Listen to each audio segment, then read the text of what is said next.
In Thinking, Fast and Slow, Nobel laureate Daniel Kahneman delves into the complexities of human thought processes, presenting a comprehensive exploration of how we think, make decisions, and evaluate our experiences. Kahneman introduces the concept of two distinct systems of thinking: the intuitive and rapid System 1 and the analytical and deliberate System 2. Through a detailed examination of cognitive biases and heuristics, he reveals how these mental shortcuts can lead to systematic errors in judgment. Furthermore, Kahneman addresses the prevalent issue of overconfidence and its implications for decision-making, alongside the profound effects of loss aversion and framing on our choices. He also distinguishes between our experiencing self and remembering self, shedding light on how these perspectives shape our overall happiness and life satisfaction. This summary encapsulates Kahneman's pivotal insights, offering a framework for understanding the intricacies of our cognitive processes and enhancing our decision-making abilities. Part 1. Two Systems of Thinking. Kahneman introduces the concept of two systems that govern our thinking. 1. System 1. This is the fast, automatic, and intuitive part of our mind. It operates quickly and effortlessly, often relying on heuristics or mental shortcuts. System 1 is responsible for quick judgments and decisions, often based on emotions and experiences.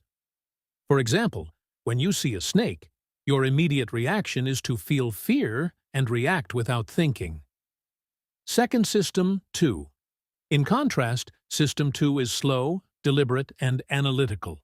It requires effort and concentration, and it is responsible for complex computations and decision-making processes.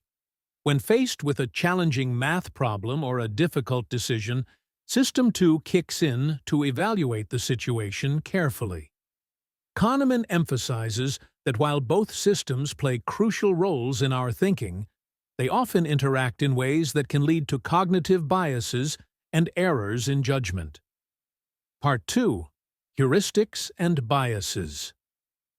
In this section, Kahneman discusses various heuristics, simple rules or mental shortcuts that help us make decisions quickly. However, reliance on heuristics can also lead to systematic errors or biases. Anchoring. This occurs when individuals rely too heavily on the first piece of information they encounter, the anchor, when making decisions. For instance, if you see a shirt that costs $100 and then a second one for $50, you may perceive the second shirt as a bargain, even if it's overpriced. Availability heuristic. People tend to overestimate the likelihood of events based on how easily they can recall similar instances. For example, after seeing news reports of airplane accidents, someone might believe air travel is more dangerous than it actually is. Representativeness. This bias leads us to judge the probability of an event based on how closely it resembles a known category. For example, assuming that a quiet, bookish individual is more likely to be a librarian than a farmer, despite the statistical reality. Kahneman illustrates how these heuristics can lead to errors in judgment, particularly in fields such as economics, medicine, and public policy. Part 3. Overconfidence. Kahneman explores the phenomenon of overconfidence, where individuals overestimate their knowledge, abilities, and predictive skills. He provides examples from various fields, including finance and psychology, illustrating how overconfidence can lead to poor decision-making. The illusion of understanding, where we believe we understand complex systems better than we do, is a significant contributor to this bias. Part 4. Choices. This section delves into decision-making under uncertainty and the concept of loss aversion. Kahneman presents the idea that losses loom larger than gains, a principle known as prospect theory. This means that losing $100 feels more painful than the pleasure derived from gaining $100.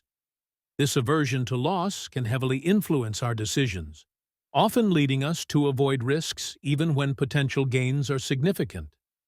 Kahneman also discusses the importance of framing, how the way a choice is presented can dramatically affect our decisions.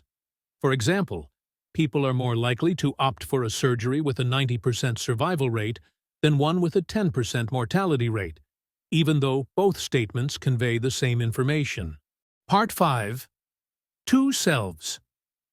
In the final part, Kahneman distinguishes between two concepts of self: the experiencing self and the remembering self. The experiencing self lives in the present moment and evaluates experiences as they occur, while the remembering self reflects on past experiences and makes decisions based on memories. Kahneman argues that we often prioritize the remembering self over the experiencing self, leading to choices that may not maximize our overall happiness. This distinction has profound implications for how we evaluate life satisfaction and make decisions about our experiences. Thinking, Fast and Slow offers invaluable insights into the intricacies of human thought processes. Kahneman's exploration of the dual systems of thinking, cognitive biases, overconfidence, decision-making, and the distinction between our experiencing and remembering selves provides a framework for understanding how we navigate the complexities of life.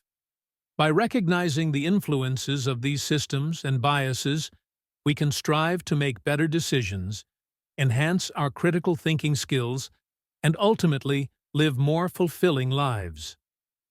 Kahneman's work serves not only as a guide to understanding our thought processes, but also as a call to be more mindful of the decisions we make and the biases that may cloud our judgment.